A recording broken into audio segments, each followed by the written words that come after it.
What is going on, guys? Today we're getting there. We're going to be looking at Road to the Final Wendell. And to be honest, before doing this review and before obviously setting everything up, I then started to do a little bit of research into where Bayer Leverkusen is, and they are rock bottom of their group at the minute.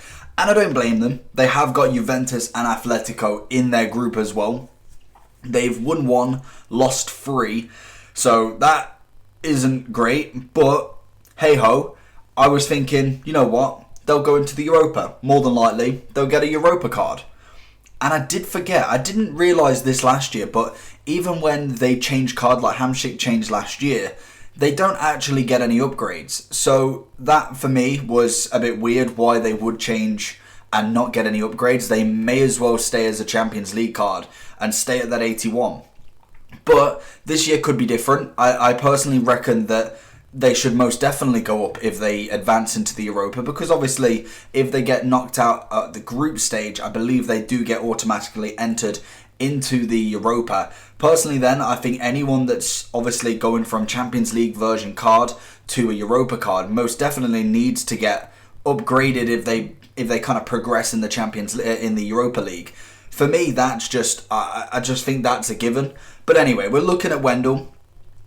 If they don't get any Europa upgrades, then this card becomes a huge waste of time. But personally, for this review, I will review him as the cards don't go up. Because personally, at the minute, we're looking at the same. They should be the same as FIFA 19. It could change. That's something that I personally don't know. So I'm not going to tell you that it's going to be worth it, because they may not, and then more than likely I've given you investment kind of tactics and kind of got everyone's hopes up that he will go up.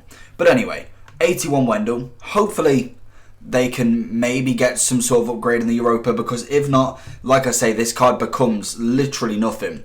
He is an 81. If he was to go out of the group stage, it would be like probably an 84, 85, I believe they go up to. And actually that card then becomes relatively usable. He's got decent acceleration. Sprint speed is okay, it's very average, but I think the acceleration is definitely where it lies. He is a 4-star skiller with a 2-star weak foot, which is actually pretty mad for a left back at that sort of rating, because obviously his normal gold card, I believe, is like 70 something. But anyway, Brazilian, 5'10", high attacking work rate, medium defensive. So again, the work rates are not incredible. You would prefer obviously the defensive side to it. Strength wise, that's where I think he does lack as well. Even though the aggression at 90, which is a very high aggression for a card like this, it does outweigh it to an extent. I just think the strength can be an issue, especially when battling down the wing. You want to make sure your left back and right back are the dominant player out of the two.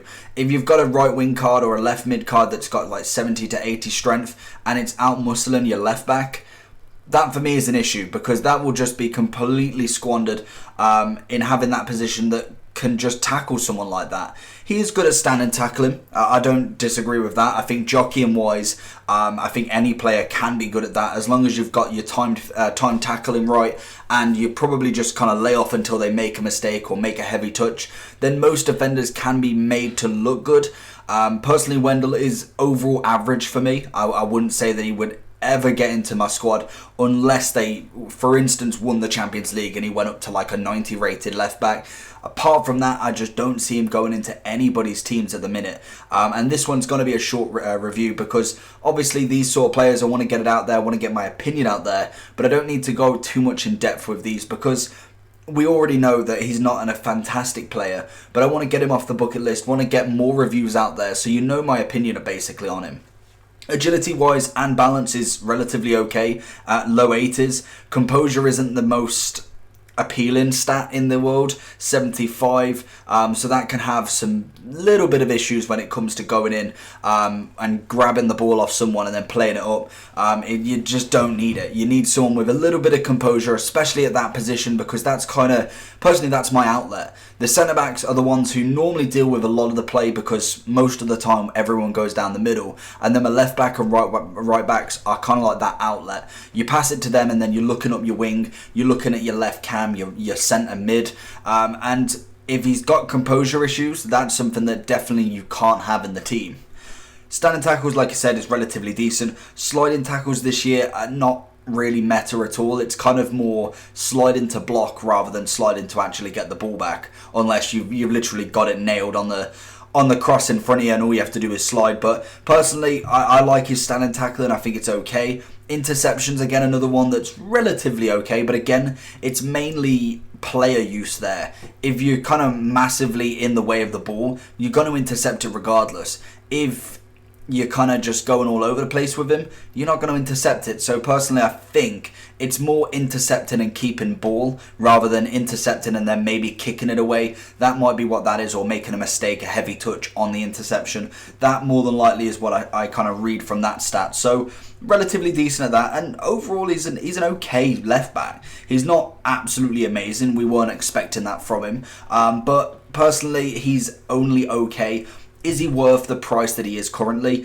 If they did go up in the Europa, I'd say 100%, because they can obviously go a lot further in the Europa. But if we were kind of classing this as a no upgrade once he goes down, personally it's 100% not worth it. And as you can tell from the value for coins, I've given it a 1 out of 10, because if they don't go up, this card is literally a waste of about 26k, because you could probably pick up his normal version for literally probably a K. So for me, I don't see it worth it if they don't go up. Personally, this guy would not touch FUT Champs with a barge pole. I've given him a 1 out of 10 just because that's the lowest I can give him, really. I didn't feel like being that harsh and giving him a 0. But overall, I'm giving him a 5 out of 10. I think he's average. He's a decent left back. He's not the worst that I've played with so far. But obviously, there is a lot of players that are better than him. Ferland Mendy is a quality 80 rated left back.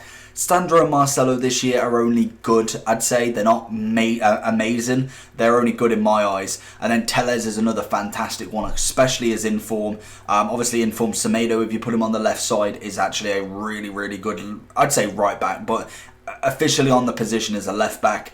And pretty much they're all your left backs at the minute. As well, everyone's got Roberto Carlos if they've given up 12 icon swaps for him. So for me, I just don't think there's anything needed for this card really in the game unless they go up with Europa. So let me know what you think down below. Have you heard anything about the Europa cards going up if they have come from the Champions League? I'm going to make that the question of the day. Hopefully you enjoyed, and I'll see you for the next one. Peace.